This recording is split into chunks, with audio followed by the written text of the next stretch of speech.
अल्हम्दुलिल्लाह अल्हम्दुलिल्लाहिल्लज़ी अब्दअल अफ़लाक वल अर्दीन वस्सलातु अला मन कान नबिय्यन व आदम बैनल माइ वत्तीन वस्सलातु वस्सलामु अला सय्यिदिल अशरफिल अंबियाइ वल मुरसलीन अम्मा बअद फ़अऊज़ु बिल्लाहि मिनश शैतानिर रजीम बिस्मिल्लाहिर रहमानिर रहीम हुवल्लज़ी अरसल रसूलहु बिल हुदा व दीनिल हक़्क़ि लियुज़हिरहु अलद्दीनि कुल्लिहि वलौ करिहल मुश्रिकून सदक़ल्लाहुल अज़ीम। क़ाल रसूलुल्लाहि सल्लल्लाहु अलैहि वसल्लम अना ख़ातमुन नबिय्यीन ला नबिय्य बअदी औ कमा क़ाल अलैहि सलाम। क़ाल रसूलुल्लाहि सल्लल्लाहु अलैहि वसल्लम मन सब्ब नबिय्यन फ़क़्तुलूहु औ कमा क़ाल अलैहि सलाम। तेरी आमद थी। हाजिर बैठना। मैंने बहुत मुख्तसर सी गुफ्तगू करनी है।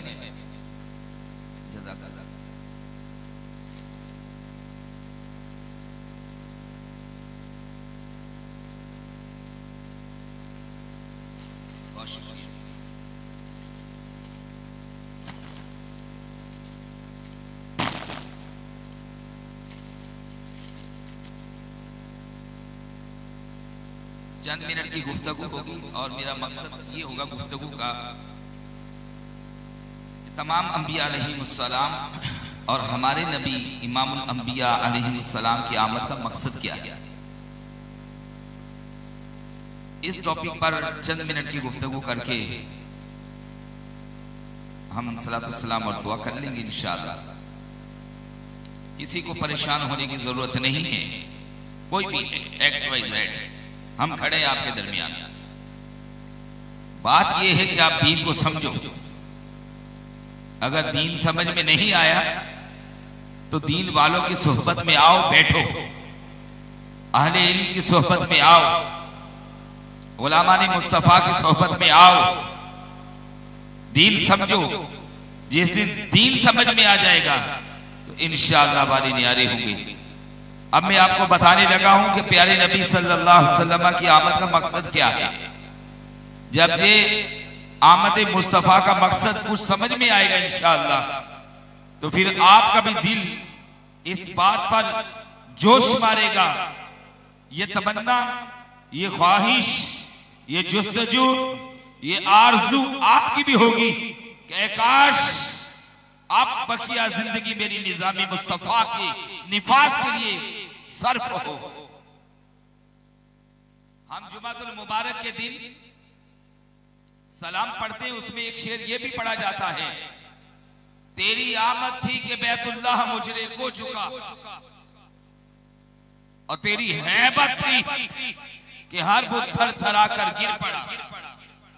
आज ये अजीम शान प्रोग्राम हमारे भाई सैयद मोहम्मद महरोज शाह साहब, इनके अहले खाना, इनके दोस्त अहबाब ने मिलकर ये सजाया है। और यहाँ माशाअल्लाह उलमाए किराम, सनाखानी मुस्तफा और इसी तरह तहरीक लब्बैक या रसूलल्लाह पाकिस्तान के उहदेदारान जिम्मेदारान, जिसमें हमारे अमीर जिला क़िबला मोहतरम मोहम्मद इस्माइल कादरी, हमारे नाज़िम आला जिला भाई मोहम्मद मुशर्रफ कादरी, हमारे शुजाउद्दीन गौरी साहब और हमारी इस UC5 के जिम्मेदार मोहतरम जनाब मोहम्मद राशिद रिजवी साहिब और दीगर ओहदेदारान जिम्मेदारान आप आशिकान मुस्तफा और ये सब माशाअल्लाह हुजूर के गुलाम जो अपनी अपनी जिम्मेदारी अदा कर रहे हैं।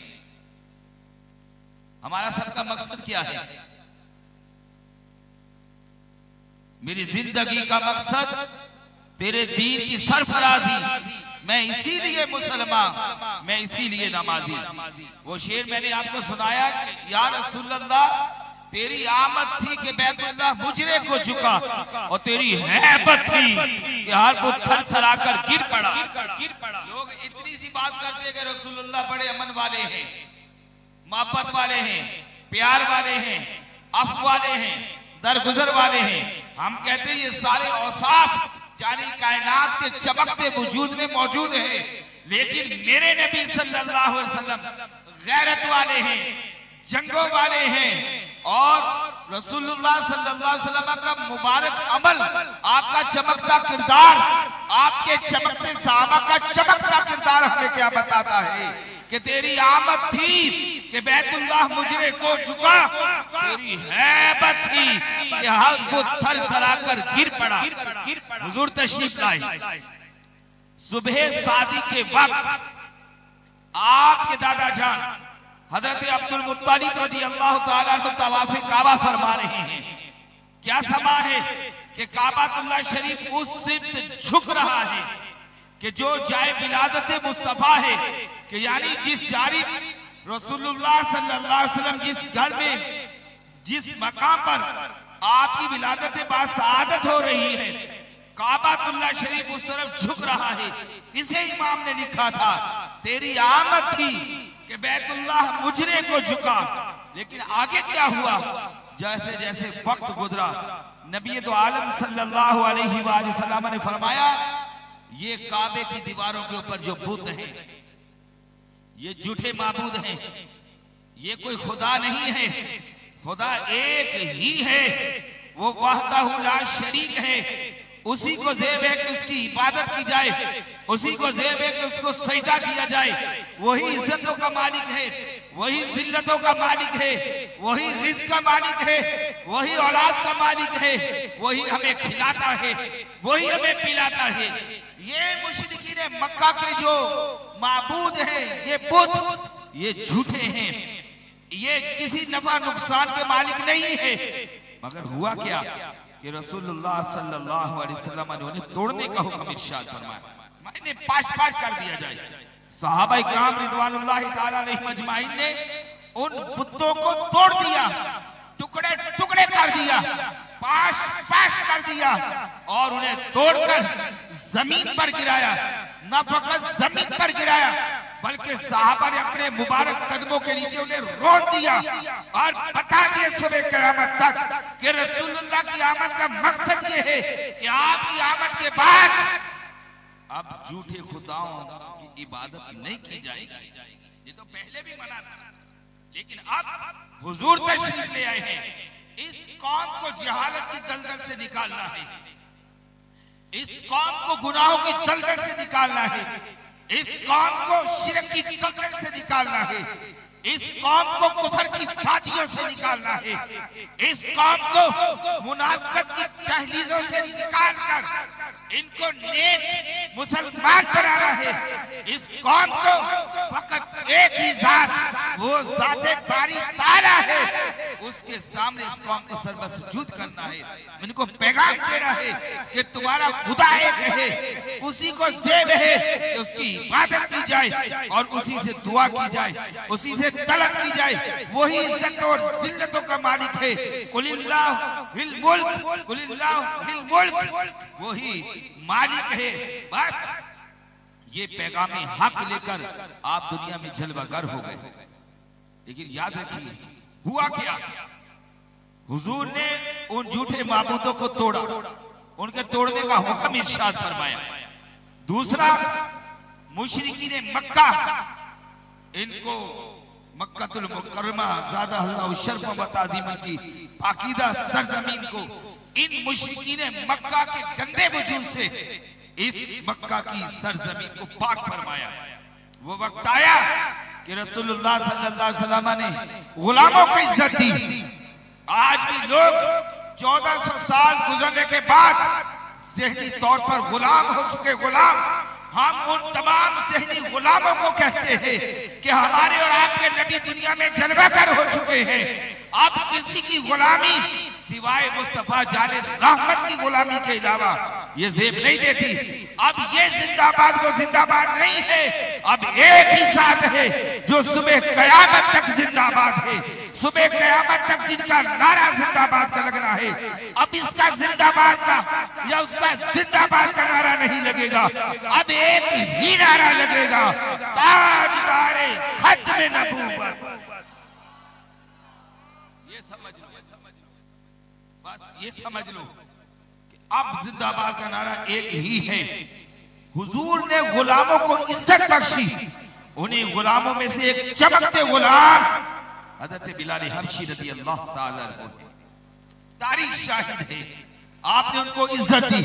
वो गुलामी रसूल में आए, उन्होंने कलिमा पढ़ा, अल्लाह ताला की वहदानियत का इकरार किया, अल्लाह के हुजूर सरमसजूद हुए, गुलाम मुस्तफा बने।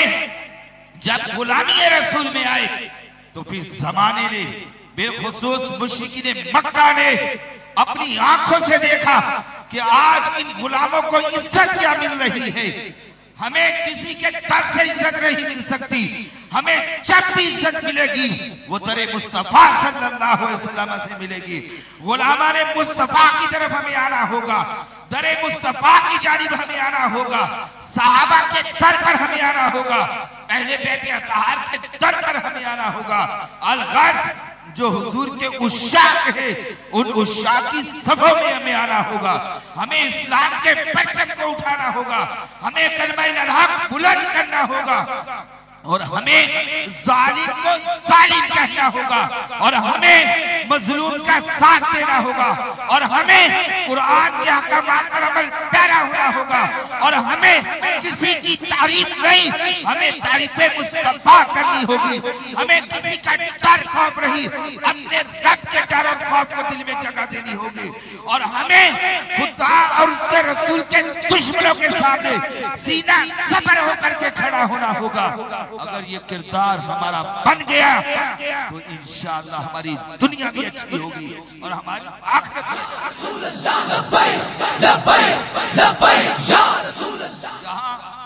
होता क्या है, हमारी गलियों में क्या होता है, लोग जालिम के जुल्म से बचने के लिए उस जालिम की इज्जत करते हैं। या बोलो कि मौलाना गलत बात कर रहे हैं, हम तो आपको खुली बात करेंगे, अलल ऐलान करेंगे। हमारे शहर में भी क्या होता है, लोग जालिमों के जुल्म से बचने के लिए जालिम की इज्जत करते हैं। ये इस्लाम का शेवा नहीं है। रसूल मुसलमान का तो बयानिया ये है, हुजूर की आमद के बाद मुसलमान का बयानिया ये है कि जालिम को उसके जुल्म से बाज रखा जाएगा, यानी उसके हाथ को रोका जाएगा। और हुजूर की आमद के बाद मुसलमान का बयानिया ये है कि मजलूम का साथ दिया जाएगा। जब हुजूर ने गुलामों को इज्जत दी, आज वो दिन है मुसलमानों के ऊपर कि एक गुलाम जिनका नाम हजरत बिलाल हबशी रज़ी अल्लाह ताला अन्हु है, वो काबे की छत के ऊपर चढ़ गए। जब काबे की छत के ऊपर चढ़े और उस काबे की दीवारों पर जो बुत थे वो टूट चुके हैं, उस दिन मुशरिकीन मक्का ये कह रहे थे कि लोगों, आज से पहले कभी भी ऐसा दिन नहीं आया था कि जितनी जिल्लत और रुसवाई का और शर्म का सामना हमें आज करना पड़ रहा है, इससे पहले कभी भी ये जिल्लत और रुसवाई हमारा मुकद्दर नहीं बनी थी कि हमारे माबूदों को तोड़ दिया गया और गुलामों को काबे की छत पर चढ़ा दिया गया। इसी को मेरे इमाम ने लिखा था कि तेरी हैबत थी कि हर को थर-थरा कर गिर पड़ा। आगे बात कहां तक गई? आगे बात यहां तक गई, मक्कातुल मुकर्रमा इस तैयारे मुकद्दस से ओ मदीनातुल मुनव्वरा ज़ादहल्लाहु शर्फ़न व ताज़ीमन, उस तैयारे मुकद्दस से मक्के से तमाम यहूदियों को बाहर निकाल दिया गया। बोले हुजूर आ गए। जब हुजूर आ गए, अब किसी का निजाम नहीं चलेगा, अब किसी यहूदी का निजाम मक्के में नहीं चलेगा, अब किसी मुशरिक का निजाम नहीं चलेगा, अब मक्के में किसी काफिर का निजाम नहीं चलेगा। बात सिर्फ मक्का तक नहीं रहेगी, अब मदीना में भी किसी मुनाफिक का निजाम नहीं चलेगा, किसी गैर मुस्लिम का निजाम नहीं चलेगा। अरे बात फकत मक्का और मदीना की हद तक नहीं रहेगी, बल्कि पूरी रुए जमीन पर अब किसी का निजाम नहीं चलेगा। पूरी दुनिया में, पूरी सल्तनत में, पूरे आलम में जो निजाम चलेगा तो फकत एक ही निजाम है और उस निजाम का नाम निजाम मुस्तफा। इस निजाम मुस्तफा के अलावा कोई निजाम तुम्हें अमन नहीं दे सकता। इस निजाम मुस्तफा के अलावा कोई निजाम तुम्हें इज्जत नहीं दे सकता। इस निजाम मुस्तफा के अलावा कोई तुम्हें रोटी कपड़ा मकान नहीं दे सकता। इस निजाम के अलावा कोई निजाम तुम्हें हकीकी तब्दीली नहीं दे सकता। इस निजाम मुस्तफा के अलावा कोई निजाम तुम्हें ज़हनी और कल्बी सुकून नहीं और नहीं दे सकता। सुन लो दुनिया वालों, सुबह कयामत तक पूरी दुनिया में अगर कोई चाहता है मुझे इज्जत मिले, अगर कोई चाहता है मुझे सुकून मिले, अगर कोई चाहता है मेरे बच्चों की खैर हो, अगर कोई चाहता है कि मैं ऐसे रोशन आमाल लेकर के जाऊं कि मैं कयामत के दिन अल्लाह और उसके रसूल की बारगाह में सुर्खरू हो जाऊं, तो उसे चाहिए होगा कि वो बात निजामी मुस्तफा की करे। इसके अलावा कोई दूसरा निजाम नहीं है जो हमें रोटी कपड़ा मकान या इज्जत या हमें ज़हनी और कल्बी सुकून दे दे। इसके अलावा कोई निजाम नहीं। यह है आप में कोई ऐसा बैठा हो कि नहीं मौलाना क्या हो गया, आप आते ही जज्बाती हो गए। आप हुजूर की आमद का मकसद समझो। जितने अंबिया अलैहिमुस्सलाम तशरीफ लाए उन तमाम नबियों की आमद का एक ही मकसद था, गलबा दीन। क्या मकसद था? बोलो जी। गलबा दीन के लिए आए तमाम अंबिया, कोई दूसरी तीसरी बात नहीं है। जब गलबा दीन होगा, हर वो नेमत, हर वो बुनियादी जरूरत इस्लाम आपकी दहलीज पर देगा आपको। आज आपको हमें क्या हो गया, हम निजाम मुस्तफा की बात ही नहीं करते, हम निजाम को बदलने की बात ही नहीं करते, और जो निजाम को बदलने की बात करते हैं यहूद और निसारा के असल टारगेट पे वही है। वो वजह क्या है? वो यहूद और निसारा का निजाम नहीं चाहते, वो अपने नबी जिसका कलिमा पढ़ा है, जिन्होंने कयामत के दिन हमारी शफाअत करनी है, उस शफाअत वाले नबी के निजाम की बात करते हैं। बताओ हुजूर अमीरुल मुजाहिदीन का क्या गुनाह था? बताओ अल्लामा हाफिज साद हुसैन रिजवी का क्या गुनाह था? बताओ अल्लामा शेखुल हदीस सुल्तानी साहब का क्या गुनाह था? और उशाका ने मुस्तफा का यूसुफ सुल्तानी साहब किबला रहमतुल्लाहि ताला अलैहि। या बताओ मुमताज कादरी का क्या गुनाह था? गाजी इल्मुद्दीन का क्या गुनाह था? गाजी अब्दुल कयूम शहीद का क्या गुनाह था? बस उनका एक ही जुर्म था, वो अपने नबी से टूटकर इश्को वफा करते थे। और क्या है? वो दूसरे तीसरे चौथे पांचवे के किसी को निजाम को नहीं मानते थे, वो निजाम मुस्तफा चाहते थे। गाजी मुमताज कादरी ने जब फंदा अपने गले में डाला तो उन्होंने इस कौम को क्या पैगाम दिया था? उन्होंने यही पैगाम दिया था कि आज मुमताज कादरी ये फांसी के फंदे को इसलिए चुप कर गले में डाल रहा है कि इसको निजाम मुस्तफा का इंतजार रहेगा। अमीरुल मुजाहिदीन रहमतुल्लाहि ताला की आंखें बंद हो रही हैं। आप उससे पहले क्या पैगाम हमें दे करके गए? आपने फरमाया मुझे कब्र में निजाम मुस्तफा का इंतजार रहेगा। हुजूर आए, हम अमन तक की बात करते हैं। बाबा जी फरमाते थे कि हमारे मौलाना सिर्फ हजरत बीबी हलीमा सादिया रज़ी अल्लाह ताला अन्हा के घर तक की बात, वो लोरिया तक की जो बात है वो इतनी ही हुजूर की सीरत और हुजूर का मिलाद बयान करते हैं। लेकिन आगे हुजूर ओहद में भी तशरीफ ले गए, बदर में भी तशरीफ ले गए, तबूक में भी तशरीफ ले गए, खंदक में भी तशरीफ ले गए। ये जो आगे की जिंदगी आपके ज़ाहिरी हयात मुबारका है, आप इसको बयान क्यों नहीं करते? अमीरुल मुजाहिदीन तो फरमाते थे कि लोगों अब तुमने रस्मी तौर पर बदर बयान नहीं करना, अब दौर वो है कि तुमने लोगों को चल करके भी दिखाना है कि हुजूर बदर में चले कैसे थे। हुजूर सल्लल्लाहु अलैहि वसल्लम तशरीफ लाए। भाई बातें बुतें बंद करो भाई, अगर बात करनी है ना तो फिर मेरी तवज्जो बढ़ती है। बिल्कुल संजीदा बैठो, बिल्कुल संजीदा, बिल्कुल, ताकि अपने और पराये को पता चले कि आज सैयद मेहरोज शाह ने जो स्टेज सजाया तो लब्बैक वालों ने बात क्या की है। ना हम अपने बाप के तराने यहाँ पर पढ़ेंगे, ना हम अपने रिश्तेदार की कहानियां सुनाएंगे। हम आपको बताएंगे कि हुजूर की आमद का मकसद क्या है। और इस आमद मुस्तफा को अगर सही मानों में हम बताने में कामयाब हो गए, अल्लाह इसके सदके से हमारे माँ बाप को भी बख्श देगा, इंशाअल्लाह बख्श देगा। बात तो करो। हुजूर ने फरमाया इन यहूदियों को निकालो काबे से, खत्म, खलास। क्या अब यहूदी हुदूदे हरम में है?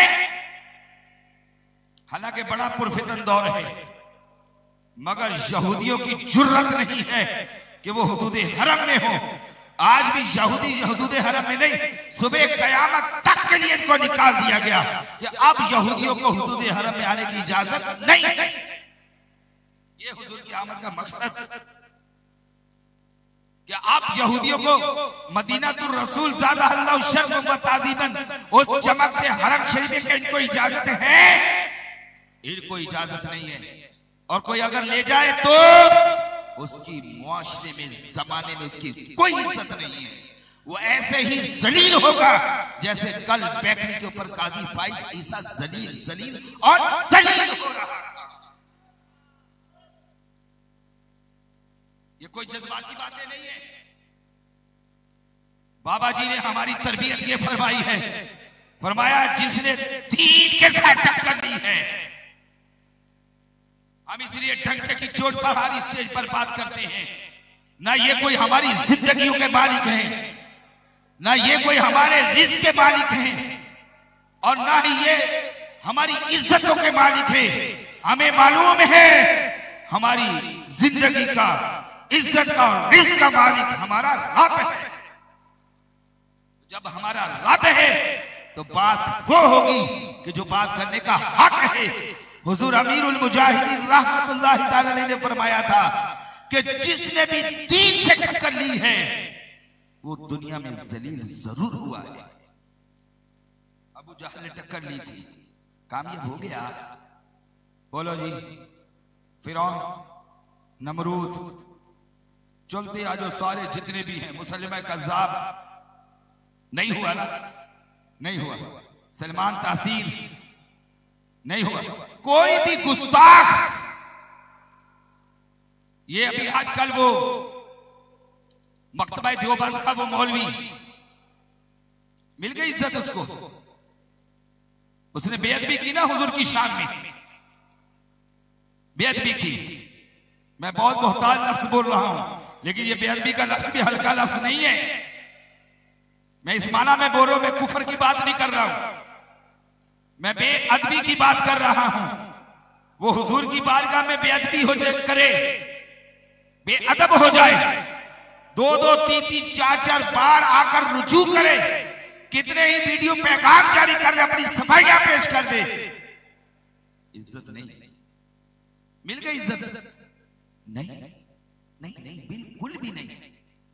हाँ, इज्जत उस वक्त मिलेगी जब पक्की सच्ची तौबा, वो चूके चुनाचे से अगर मगर से बाहर होकर और सिद्के दिल से आशिक़े रसूल बनकर पक्की तौबा करके गुलामी मुस्तफा में आए, फिर दरे मुस्तफा में आए, फिर देखना इस्लाम उसको कैसी इज्जत अता फरमाए।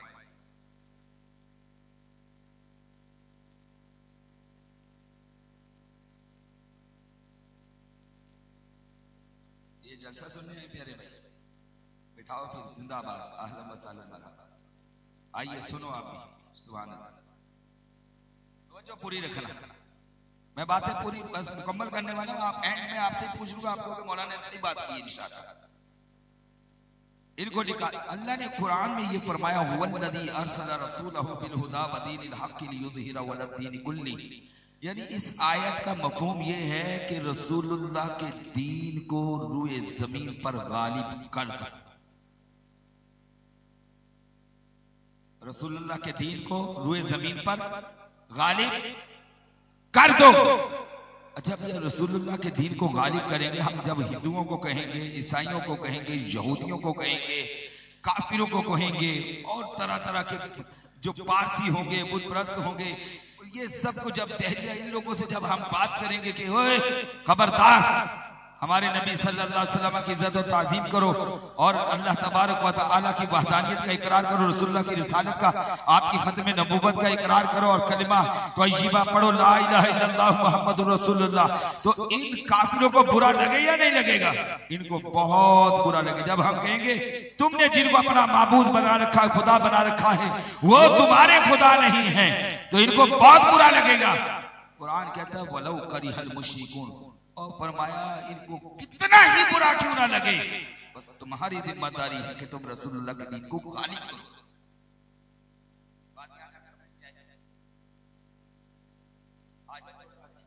अगली बात सुना देते हैं कि पाकिस्तान हमारा प्यारा वतन है।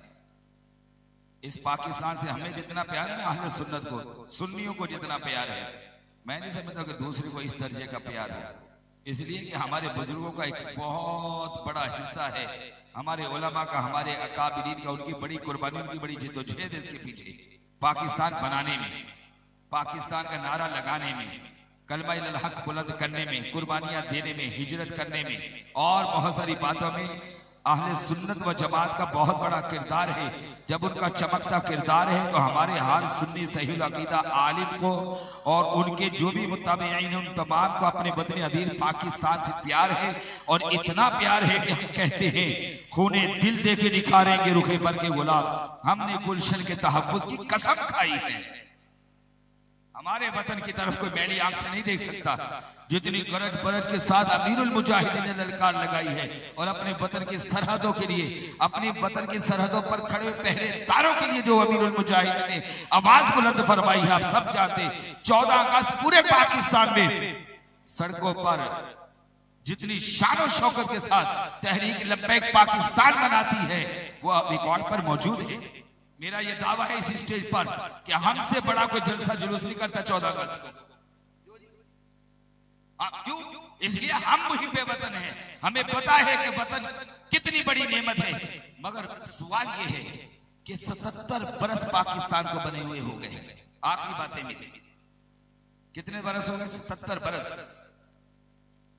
90% कमोबेश मुसलमान हैं यहाँ। हमारे दरमियान कोई हिंदुओं की, ईसाइयों की, यहूदियों की, सिखों की तादाद कोई बहुत ज्यादा नहीं है, वो मामूली सी है, बहुत कम सी है, थोड़ी सी है। अक्सरियत मुसलमान, और फिर इन मुसलमानों का आलम, उनकी हालत ये है कि हम जिस मुसलमान की तरफ तवज्जो करें वो कहेगा मैं आशिक़ रसूल हूं, वो बराबर वाला कहेगा मैं गुलाम रसूल हूं, वो अगले वाला कहेगा वो बोले मैं मिलादी हूं, वो कहेगा कि भाई मैं भी मिलाद में जाता हूं, वो कहेगा मैं तो महफिल में जाता हूं। हर कोई आशिक़ रसूल और गुलामी रसूल का दावा भी कर रहा है। आज यहाँ पर भी इस गली में इतना बड़ा स्टेज सज गया और इतनी सैकड़ों की तादाद में हुजूर के गुलाम आ गए। यही हाल पूरे पाकिस्तान का है। पाकिस्तान के चारों सूबों में गली गली, करिया करिया, बस्ती बस्ती, शहर शहर मिलाद मुस्तफा हो रहा है। जब ये चरागा का टाइम आया रबीउल अव्वल में, तो घर घर पे चरागा हो रही है, घर घर पे परचम लहराए जा रहे हैं और बड़े बड़े जुलूस हो रहे हैं मिलाद शरीफ के 12 रबीउल अव्वल को। सारे आशिक़ रसूल हैं। मगर ये बताओ कि जब 90% मुसलमान हों और 77 बरस पाकिस्तान को बने हुए हो गए हों, तो वो क्या वजह है कि पाकिस्तान में निज़ाम मुस्तफा का निफाज क्यों नहीं हुआ?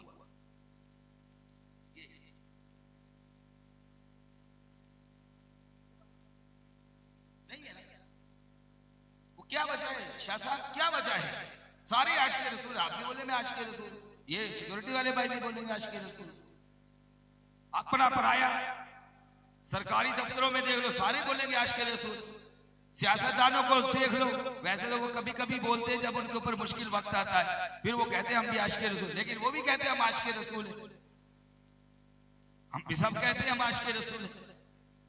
तो फिर भाई जिनसे इश्क करते हैं, जिनसे प्यार करते हैं, जिनका हमने कलिमा पढ़ा है, उनका निजाम पाकिस्तान में नाफिज क्यों नहीं हुआ? सियासी प्लेटफॉर्म तहरीक लब्बैक पाकिस्तान की सूरत में भी मौजूद है और पूरे पाकिस्तान में हर जगह पर तहरीक लब्बैक पाकिस्तान के उम्मीदवार भी मौजूद है। एसपीएस में सूबाई हल्के पे भी बंदा खड़ा है, कौमी पे भी खड़ा है। मैंने खुद 2018 में इलेक्शन में कैंडिडेट था, 2024 में मैं सूबाई हल्के का भी उम्मीदवार था, शाह साहब के हल्के में मैं कौमी का भी उम्मीदवार था। यानी खराबी कहीं नहीं है।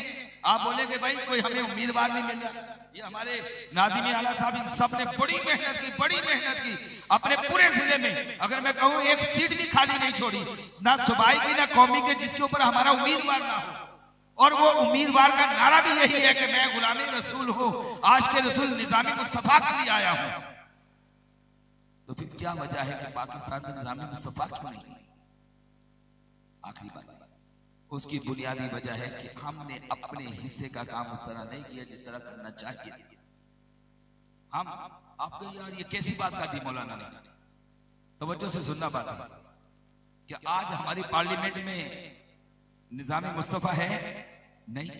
अगर होता तो वहां पर सूदी मुआहिदे ना होते, सूदी बिल पास ना होते, सूदी कर्जे ना लिए जाते। नहीं, हमारी आज अदालतों में निजामी मुस्तफा है नहीं।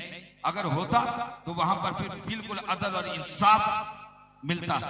आज हमारे थाने हमारे खड़े सब पुलिस वाले भाई सब सुन रहे फकीर की बात। कल भी मुझे हमारे प्यारे भाई की कॉल आई, बोले जी हम तो नहीं जी लेते जी, वो तो सिस्टम कमिश्नर के पास ये कंप्लेन लगने लगे। ये तो होता है। हाँ, मैं रिकॉर्डिंग में तो आपको बराह रास्त खुद बोल रहा हूं। हमारे अभी थाने रिश्वत से पाक नहीं है, रिश्वत का लेन देन उरूज पर है।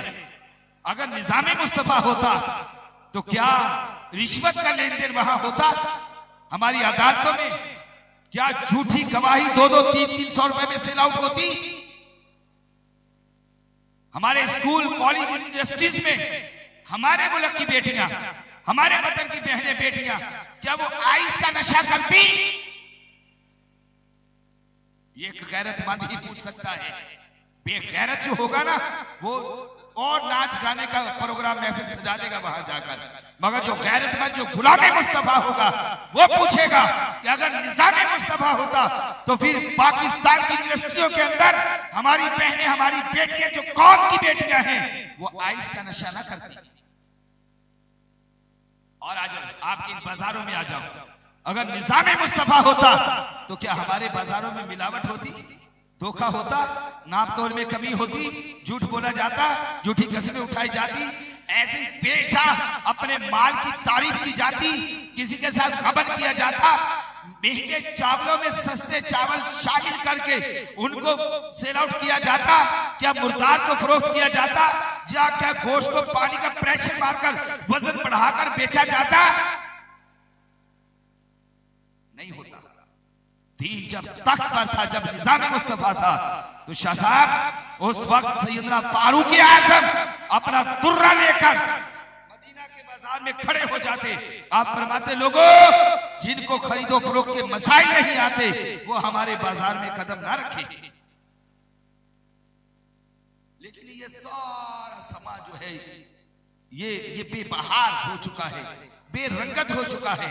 और इसी की वो बेबरकतियां हैं कि आज ना आपके पास पानी है, ना बिजली है, ना गैस है, ना नौकरियां हैं, ना हेल्थ का निजाम है, ना तालीम का निजाम है, ना प्लेग्राउंड है, ना सेवरेज का निजाम है, ना सड़कों का निजाम है। अगर मैं गलत बोल रहा हूं तो आज तो एक हाथ तो उठे मेरे सामने बात करे कि मौलाना कैसी बात कर रहे हैं। मिल गई खुशहाली, मिल गई तरक्की? ना हमें खुशहाली मिली, ना तरक्की मिली, ना नया पाकिस्तान बना, ना रोटी कपड़ा मकान मिला, ना अपनों को इज्जत मिली, कुछ भी ना हुआ। आज भी सुबह शाम दिन रात की टेंशन है। उसकी बुनियादी वजह है कि हमारा निजाम जो है फरसुदा निजाम। इस फरसुदा निजाम ये कैसे आपने फिर मजीद कितना हिस्सा, एक घर को ले ले, फैमिली की अगर हालत को देखा जाए, एक कोई भी आप तसव्वुर लाए, अपने घरों का जायजा ले, मैं भी लेता हूं, क्या हमारे घर में निजाम मुस्तफा है? थोड़ा सा ठंडे दिमाग से गौर कर लेना। कहीं बेहयाई को तो फरोग नहीं मिल रहा, बेअमली को तो फरोग नहीं मिल रहा, बेनमाजीपन तो नहीं। चले यार, फैमिली की बात ज्यादा हो जाएगी, आखिर पे आ जाते हैं। एक फर्द को ले ले आप, हम बैठे हुए, ये इंसान जिसका 4, 5, 6 फीट 6.5 फीट का कद है, क्या इसने अपने ऊपर इस्लाम को नाफिज किया? सर के बालों से शुरू करो, वो अंग्रेज का फैशन। नाई की दुकान पे है, ड्रेसर पे जाओगे, वो 20 कलर की तस्वीरें 20 डिजाइन की लगाकर उसे दीवार पे लगाए, बोले बताओ कटिंग करवानी कैसी है, कौन सा आपको डिजाइन पसंद है। ये फैशन, ये यूरोप, अंग्रेज, ये मगरिब तहजीब, ये आज हमारे हेयर ड्रेसर की दुकानों पे जो है ना, ये दरो दीवार के ऊपर चिपकी हुई है बड़ी बड़ी शान और शौकत के साथ। ये चेहरे पर सुन्नत मुस्तफा है। हुजूर आला हजरत ने लिखा था, लहद में इश्क़ रुखे शाह का दाग लेके चले, अंधेरी रात सुनी थी चिराग लेके चले। लेकिन इस पाकिस्तानी मुसलमान ने क्या किया, मैं अपने वतन की बात कर रहा हूं, इसने पैसे देकर उसको कटवाकर गंदी नाली में बहा दिया। ये तो रसूलुल्लाह की इस सुन्नत से भी प्यारा, जो इसकी कब्र का, अंधेरी कब्र का रोशन चिराग था, इसने ये रोशन चिराग भी दुनिया में ही गुल कर दिया। बाकी वजूद इसका, गुफ्तार इसकी, गुफ्तगू इसकी, इसका लेन देन, इसका कारोबार, इसकी दोस्ती यारी, इसकी रिश्तेदारी, ये पड़ोसी के दाएं बाएं आगे पीछे वाले के हुकूक, दीगर बहुत सारी बातें, ये जो एक इंसान की जिम्मेदारियां थी, बहन, बेटी, माँ, बाप, भाई, बुजुर्ग, बच्चे, इनके हुकूक क्या किया इसने इन हुकूक का जनाजा निकाल दिया। अपने आप के साथ क्या किया, अपने आप के साथ भी जुल्म किया। क्या अपना जैसा बन गया, क्या अपने मन में डूब कर पाया सुरागे जिंदगी, क्या ये सुरागे जिंदगी अपने अंदर डूब कर पा गया, ये तो अपने आप का ना बन सका। जब ये अपना ना बन सका तो ये बेगाने का क्या बनेगा। यही हुआ, ये इसका ऐसा किरदार होना चाहिए था कि हुजूर आ गए, अब इसका किरदार ऐसा होता कि अपने नबी से मोहब्बत करता, इश्क करता। जब इसको दूर से लोग देखते, लोग कहते वाह मोहम्मद ही आ रहा है, वाह गुलामी रसूल आ रहा है, वाह गुलामी मुस्तफा आ रहा है, वाह हुजूर का आशिक आ रहा है, वाह ये नेक आ रहा है। इसका ये चमकता किरदार होना चाहिए था। इसका मतलब ये हुआ कि फर्दे वाही से लेकर के अगर हम देखें, हमारी तो जिम्मेदारी ये थी, हुवल्लज़ी अरसला रसूलहु बिल हुदा व दीनिल हक़्क़ि लियुज़हिरहु अला दीनि कुल्ली वलौ करिहल मुशरिकून। हमारी जिम्मेदारी ये थी रसूलुल्लाह के दीन को गालिब करना है। अब मैं आपसे पूछ लूं, खड़े होकर के कोई तो मुझे बताए कि मैं रसूलुल्लाह के निजाम को नाफिज करने के लिए इतना वक्त दे रहा हूं, मैं रसूलुल्लाह के दीन को गालिब करने के लिए इतनी कोशिश कर रहा हूं। आप मेरी बात का बुरा नहीं मानना, ये सोशल मीडिया के जरिए भी हुजूर के वाला मैं एक आपको फिक्र देकर के जा रहा हूं। जब हमने अपने हिस्से का ही काम नहीं किया तो फिर पाकिस्तान में निजाम मुस्तफा कैसे आएगा।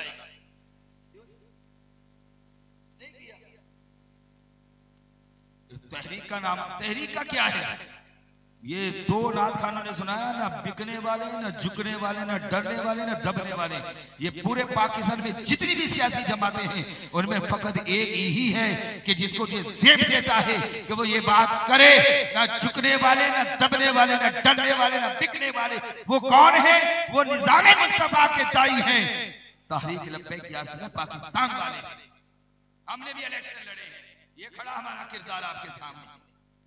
मैं बिलाल मस्जिद में हर जुमे में ये बात वक्तन फवक्तन करता हूं, हम खड़े तुम्हारे दरमियान, बोलो कोई हमारे ऊपर कोई ऐसा दाग हो इन किरदारों के ऊपर। ये अमीरुल मुजाहिदीन के तरबियत याफ्ता, ये अल्लामा हाफिज साद हुसैन रिजवी के संग जो खड़े, बताओ हमारे किरदार के ऊपर उंगली उठाओ। हमारे ये हाथ जुल्म से पाक है, तुम क्या बात करते हो। यही वो वजह है कि हम तुम्हारे फरसुदा निजाम को उठाकर, कटर का टक्कर उठाकर उसके नीचे डालकर उसको रोक डालना चाहते हैं और हम पाकिस्तान में निजाम मुस्तफा लेकर के आना चाहते हैं। आपको मालूम है कि जिस दिन निजाम मुस्तफा आएगा, करप्ट आदमी की कोई गुंजाइश पाकिस्तान की गलियों में, सड़कों में नहीं होगी। आपने ये इलाकों में कंस्ट्रक्शन का काम हो रहा है, नक्शा सारा कुछ बना हुआ है। मैं एक मिसाल से आपको समझा देता हूं।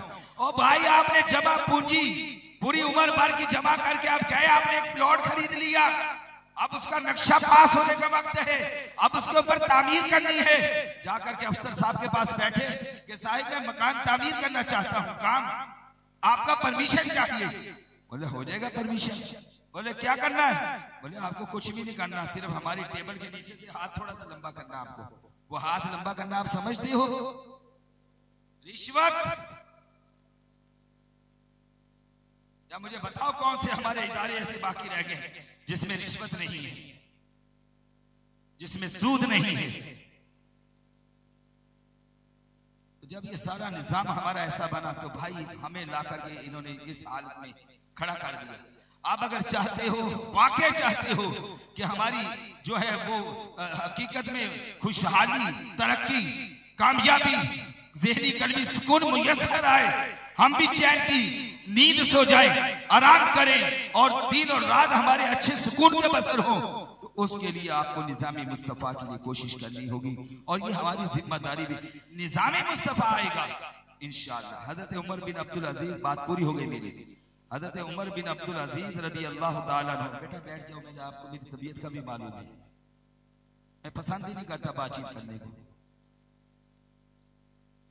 हज़रत उमर बिन अब्दुल अजीज रज़ी अल्लाह ताला अन्हु, आप जब खलीफा बने ना, आपको सानी अमीरुल मोमिनीन, सानी उमर कहा जाता था।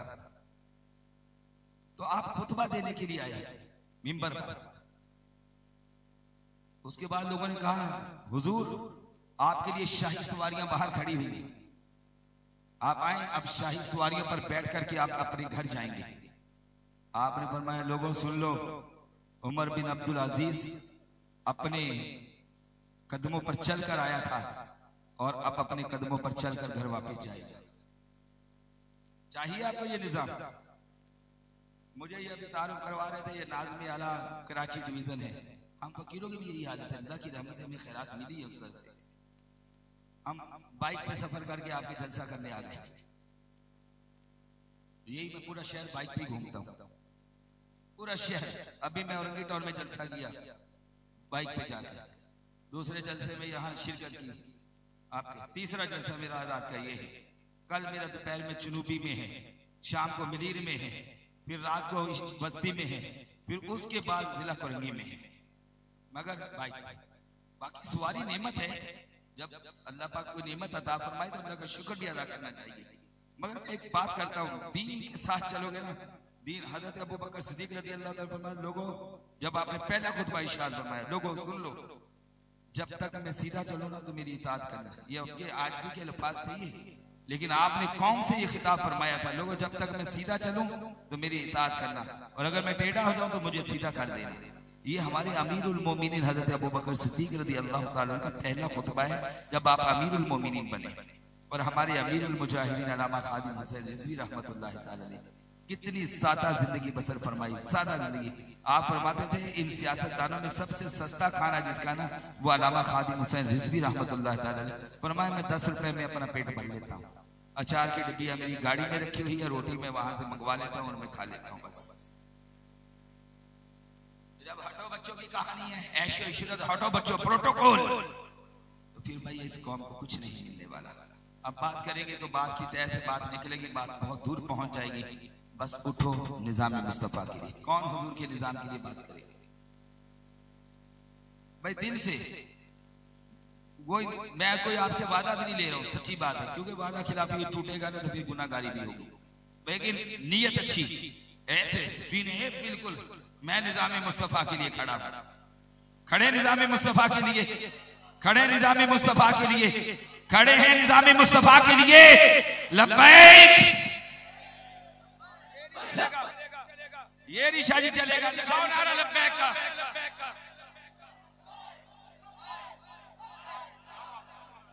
भाई भाई भाई